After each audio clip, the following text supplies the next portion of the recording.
বন্যা কবলিত যেসব এলাকা আছে সেখান থেকে যাদেরকে উদ্ধার করে বিভিন্ন আশ্রয় কেন্দ্রে রাখা হয়েছে তাদের স্বাস্থ্য সুরক্ষা এবং প্রয়োজনীয় অন্যান্য যাদের বিভিন্ন রোগ আছে সেগুলো সম্পর্কে তাদের সচেতন করা, কী কী সমস্যা হতে পারে এবং সেগুলোর জন্য ওষুধপত্র বা প্রয়োজনীয় চিকিৎসা প্রদান করা। আমরা যেটা দেখতে পেয়েছি বেশ কয়েকটি ক্যাম্প ভিজিট করে যে তাদের প্রধানত পানিবাহিত বিভিন্ন রোগ অথবা পুষ্টি সংক্রান্ত যে সমস্যাগুলো রয়েছে, অপুষ্টিতে ভুগছেন তারা, যেহেতু বেশ কিছুদিন তারা ঠিকভাবে খাবার পাননি। যদিও এখনও আমরা সব জায়গায় ত্রাণ এবং চিকিৎসা সেবা একই সাথে প্রোভাইড করছি, তারপরেও সেখানে তাদের যে সমস্যা হয়ে রয়েছে সেজন্য আমরা তাদেরকে বিভিন্ন ধরনের ওষুধপত্র, স্যালাইন এবং পানি বিশুদ্ধকরণের যে ট্যাবলেট আছে সেগুলো দিয়ে আসছি এবং সবাইকে বুঝিয়ে আসছি যে কোন ওষুধটা কীভাবে খেতে হবে।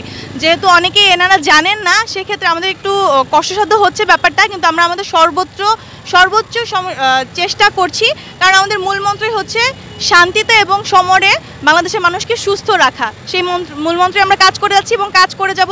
এবং আমাদেরকে এই কাজে বিভিন্ন আমাদের যে সিভিল প্রশাসন রয়েছেন সেখান থেকে উপজেলা হেলথ কমপ্লেক্সের ডাক্তাররা আসছেন, তারাও ওষুধপত্র নিয়ে আসেন। আমরা একসাথে ক্যাম্প পরিচালনা করছি। বিভিন্ন স্বেচ্ছাসেবী সংগঠন রয়েছে, ছাত্ররা রয়েছে, ওরাও আমাদেরকে ত্রাণ সামগ্রী এবং ওষুধপত্র দিয়ে সাহায্য করছে। প্রতি রাতে একটা যখন চুলকানি হবে, ঠিক আছে, এটা হচ্ছে পানি বিশুদ্ধ করে শুধু যে আপু বলে দিবে কেমন খাইতে হবে। দুইটা বড়ি হচ্ছে 10 লিটার, 5 লিটার যদি 5 লিটার পানি নাও তাহলে হচ্ছে একটা বড়ি দিবা, আর 10 লিটার পানি দাও তাহলে দুইটা বড়ি দিবা। এটা হচ্ছে আধা ঘন্টার পর পরিবারের সবাই মিলে খাবা। যদি গর্ভবতী কোনো মহিলা থাকে তাহলে সেক্ষেত্রে খাওয়া না, আধা ঘন্টা রেখে দিব, তারপরে ওই আধা ঘন্টা পরে পানি খাওয়া যাবে। শুধুমাত্র কেউ যদি পেটে বাচ্চা থাকে ওই মহিলার খাওয়ার দরকার।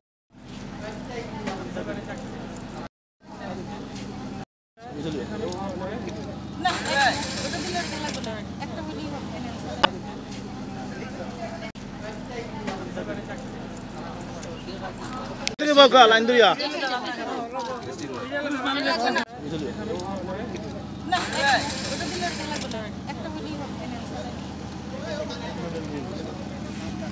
আধা ঘন্টা রেখে দিব, তারপরে ওই আধা ঘন্টা পরে পানি খাওয়া যাবে। শুধুমাত্র কেউ যদি পেটে বাচ্চা থাকে ওই মহিলার খাওয়ার দরকার।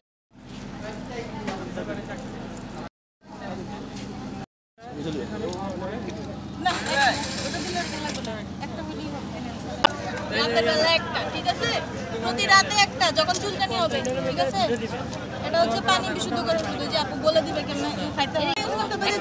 দুইটা বড়ি হচ্ছে 10 লিটার, 5 লিটার যদি 5 লিটার পানি নাও তাহলে হচ্ছে একটা বড়ি দিবা, আর 10 লিটার পানি দাও তাহলে দুইটা বড়ি দিবা। এটা হচ্ছে আধা ঘন্টার পর পরিবারের সবাই মিলে খাবা। যদি গর্ভবতী কোনো মহিলা থাকে তাহলে সেক্ষেত্রে খাওয়া না।